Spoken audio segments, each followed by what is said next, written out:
যেন মেঘনা চাইতেই বৃষ্টি। দেশে চালু হতে যাচ্ছে মেয়াদবিহীন ইন্টারনেট ডাটা। গতকাল শুক্রবার এই ঘোষণা দেয় বৈষম্য বিরোধী ছাত্র আন্দোলনের অন্যতম সমন্বয়ক ও ডাক, টেলিযোগাযোগ ও তথ্য প্রযুক্তি মন্ত্রণালয়ের অন্তর্বর্তীকালীন উপদেষ্টা নাহিদুল ইসলাম। তবে এখনও বলা যাচ্ছে না কবে থেকে চালু হবে এর কার্যক্রম।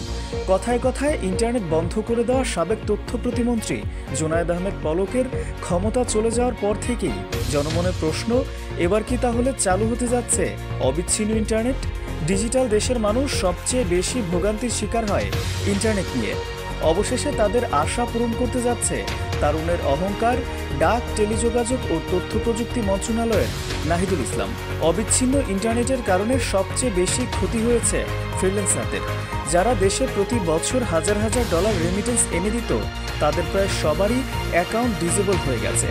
অন্যদিকে রেমিটেন্স যোদ্ধারা দেশের সাথে যোগাযোগ বিচ্ছিন্ন হয়ে যাওয়াতে পড়েছিল বড় ধরনের ভোগান্তিতে।